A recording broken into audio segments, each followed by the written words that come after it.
माँ, मैं बहुत थक गई हूँ घर संभालते संभालते। यहाँ मेरी थकान किसी को नज़र नहीं आती। कुछ दिन आराम करना चाहती हूँ। सोच रही हूँ कुछ दिनों के लिए अपने मायके आ जाऊँ। आते हुए अपने बच्चों को भी साथ ले आऊँगी। वे वहीं से स्कूल चले जाएंगे। आखिर एक ही शहर में ससुराल और मायका होने का कुछ तो फायदा मिले। इंदिरा ने फ़ोन पर अपनी माँ से कहा। विमला जी ने दूसरी तरफ से कहा, हाँ बेटा, जब भी तेरी इच्छा हो आ जाना। आखिर ये तेरा भी तो घर है। ठीक है माँ, तो मैं कल ही आ जाऊंगी। इंदिरा खुश होकर बोली। हाँ बेटा, कल आ जाओ, मैं तुम्हारा इंतजार करूंगी। अभी मैं फ़ोन रखती हूँ, मुझे कुछ काम है। विमला जी ने फ़ोन रख दिया और सीधे किचन में गई। किचन में खाना बना रही बहू से बोली, अरे अनु सुनो, कल तुम्हारी ननद आ रही है। आज बाजार जाकर फल सब्जी और मिठाइयाँ लेकर आना। बेचारी मेरी बेटी ससुराल में नौकरों की तरह काम करती है और उस पर कोई ध्यान ही नहीं देता। यहाँ आएगी, कुछ दिन रहेगी तो उसका मन और तबीयत अच्छे रहेंगे। सास के मुंह से ऐसी बातें सुनकर अनु का चेहरा उतर गया। वह मन ही मन सोचने लगी, काश आपको मेरी थकावट भी नजर आती। मैं भी दिन रात झाड़ू पोंछा, बर्तन, खाना बनाना, मार्केट जाना और हर वह काम करती हूँ जिससे हमारे परिवार वालों को कोई दिक्कत ना हो। काश आप मुझ पर भी ध्यान दे पाती। आपकी बेटी तो जब मन में आता है तब यहाँ आ जाती है, लेकिन मैं साल में एक बार ही अपनी माँ के पास जाती हूँ, तब भी आपको प्रॉब्लम होती है। मैं भी इंसान हूँ, मेरा भी मन है। मुझे भी लगता है कि अपनी माँ के पास जाकर थोड़ा आराम करूँ, सुख दुख की दो चार बातें करूँ, अपना मन हल्का करूँ। भगवान, अब तुम ही कुछ करो ताकि मेरी सास की आंखें खुलें और उससे मेरी थकावट भी नजर आए। शाम तक भगवान ने जैसे अनु की सुन ली, उसकी ननद का फ़ोन आया। ननद ने अपनी माँ से कहा कि उसकी सास ने उसे मायके आने के लिए मना कर दिया है, इसलिए इस बार वो आ नहीं सकती। विमला जी बोली, ऐसे कैसे मना कर दिया? पहले तो कभी वह तुम्हें आने के लिए नहीं रोकती थी, इस बार भला ऐसा क्या हो गया? लाओ मेरी बात कराओ, उन्हें मैं समझाती हूँ। इंदिरा ने फोन अपनी सास को दे दिया। विमला जी ने कहा, नमस्कार समधन जी, आपसे कुछ कहना था। समधन जी ने कहा, कहिए।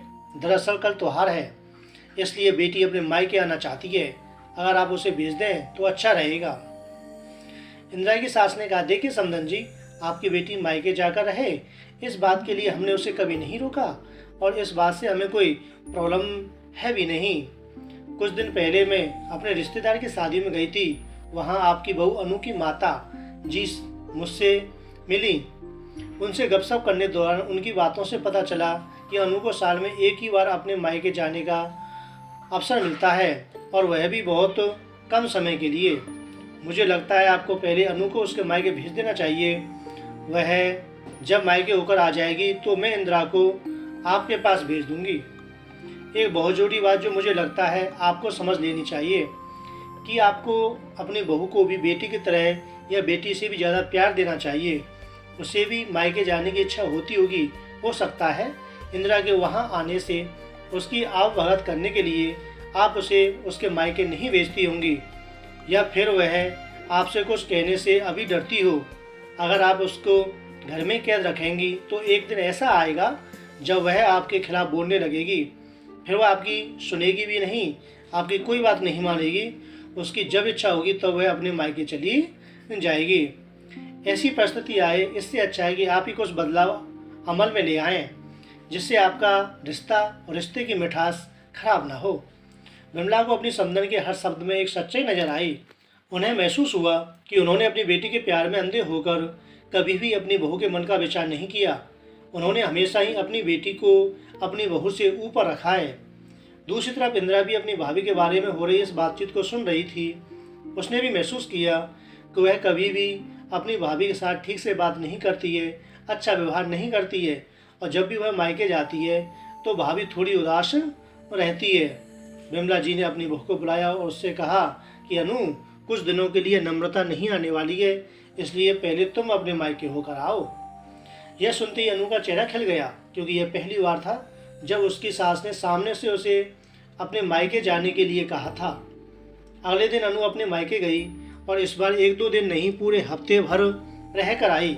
अपने माँ बाप से, अपने रिश्तेदारों से मिलकर आई और जब वह लौटकर आई तो उसका चेहरा खिला हुआ था, उसकी आंखें चमक रही थीं। अनु के आने के बाद इंदिरा भी अपने मायके आई और इस बार वो खुद सामने से अपनी भाभी से खुशी खुशी मिली। अच्छे से बात की। इंदिरा ने अपनी माँ से बात करके उन्हें भी अच्छे से समझाने में मदद की कि वे कहीं ना कहीं अनु के साथ गलत कर रही हैं। दूसरी तरफ अनु अपने ससुराल वालों के बदले व्यवहार से बहुत खुश थी। अब वह खुशी खुशी सबका ध्यान रखती थी और हर काम प्यार से करती। वह ध्यान रखती कि कभी भी ऐसी बात या काम ना करे जिससे घर में तनाव का माहौल पैदा हो। विमला जी अपनी बहू को खुद ही समय समय पर मायके भेज दिया करती।